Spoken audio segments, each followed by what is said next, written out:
Hey everyone, welcome back to the channel. Today we're going to talk about the trade deadline as we're less than 2 weeks away from March 21st. With the Jets as of recording this 7 points out of a playoff spot, it does appear that the Jets are going to be sellers at the deadline.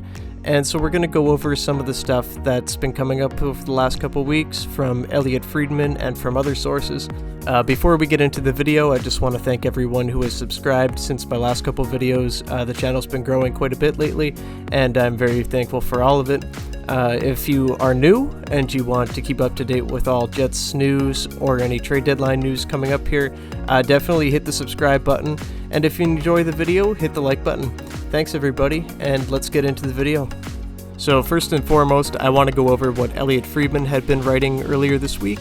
Elliotte had been reporting that Minnesota Wild forward Jack Mcbain, who's currently in the U.S. Developmental League, is available and they're looking for a second-round pick for him.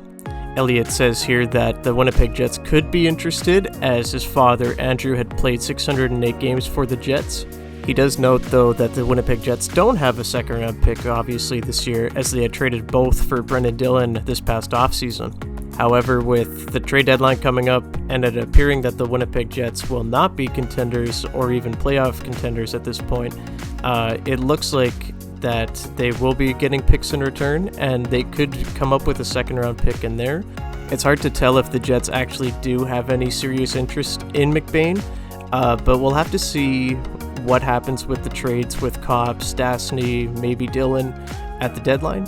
I don't see any real ties here between Mcbain and the Jets other than his dad playing for the Jets way back when.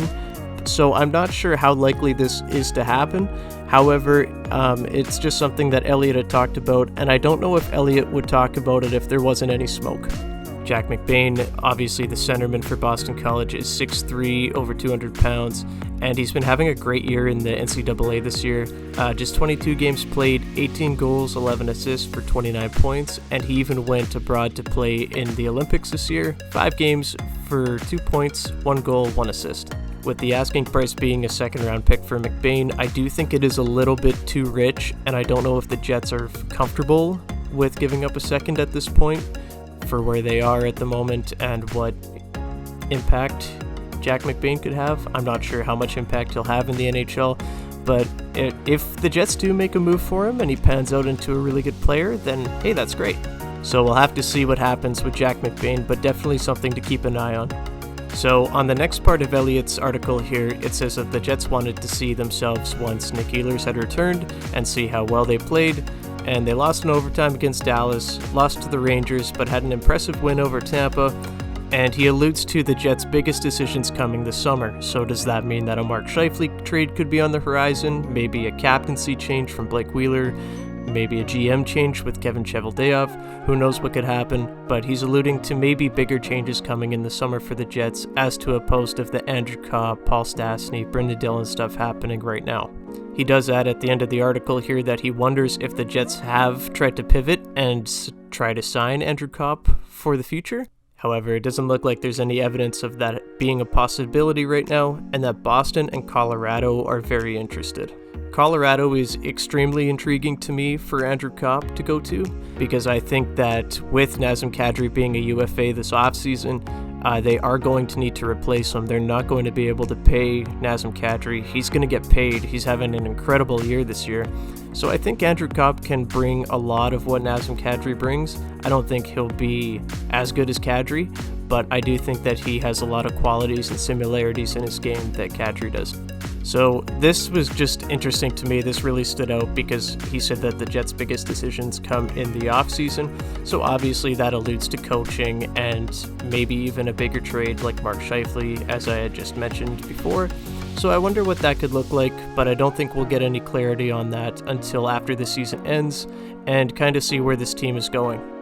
And the last thing that I want to talk about today is the Edmonton Oilers. Director of Pro Scouting for Edmonton, Archie Henderson, has been on the list at Jet games for the past 3 nights. Now, Edmonton's interesting because they do have a lot of holes on defense, at forward, and even a goal. So I don't think the Jets will be able to help them with a goaltender, but I do think that if Edmonton's looking for a defenseman or a middle six forward, I definitely think the Jets have a lot of stuff that Edmonton would be interested in. Obviously Andrew Kopp, anybody could use an Andrew Kopp, but Paul Stastny is another one that stands out to me. Maybe a little bit of leadership would be good in the locker room. I think Paul Stastny brings a lot of that. Not to mention he's on a total heater right now. In the last 4 games, he has 5 goals, so I do think that Paul Stastny is going to be extremely sought after coming this deadline. But it makes me wonder if the Oilers are looking for a defenseman, specifically Brendan Dillon or Dylan DeMello. DeMello's name hasn't really been thrown out there in trade rumors at all, but I do think that if the Jets were offered the right deal for him, I don't think that they would be opposed to moving him. With that said, though, Edmonton has had a lot of injuries on the blue line this year with Duncan Keith out, so now I'm wondering if the Oilers are looking to patch that hole, and maybe for the future too. Both of those guys that I had just mentioned, Dillon and DeMello, they both have term, and I wouldn't rule it out for the Oilers to go make a move like that and really try to make a push here for the playoffs. Both Dillon and DeMello are extremely hard to play against, and DeMello really showed last year how good he was in the playoffs, how much the Jets missed him after he got hurt in Game 1 against the Canadiens. So I do think that DeMello would be an intriguing piece to add for a playoff push, and for the future, I think DeMello would be a great fit there in Edmonton. But those are just my thoughts and interpretations on maybe an Edmonton trade coming before the March 21st deadline, so it'll be interesting to see what happens, and it's just something to monitor. Also to note, last thing I want to say is that I've noticed that there's been a lot of Tampa scouts and a lot of Vegas scouts at Jet games lately, and it wouldn't surprise me if they're in on Andrew Kopp too. Tampa's already been confirmed to have been kicking tires, but Vegas would be an interesting one. Maybe they're looking at Paul Stastny for a reunion run. But we'll get more clarity on who teams are looking for within the next couple days here in the next coming week, as the trade deadline is quickly approaching. So that was the Winnipeg Jets trade deadline rumors of the week. I hope you guys all enjoyed the video. Lots of stuff seems to be picking up around the league now with trade rumors and a lot of interest being shown in a lot of different players.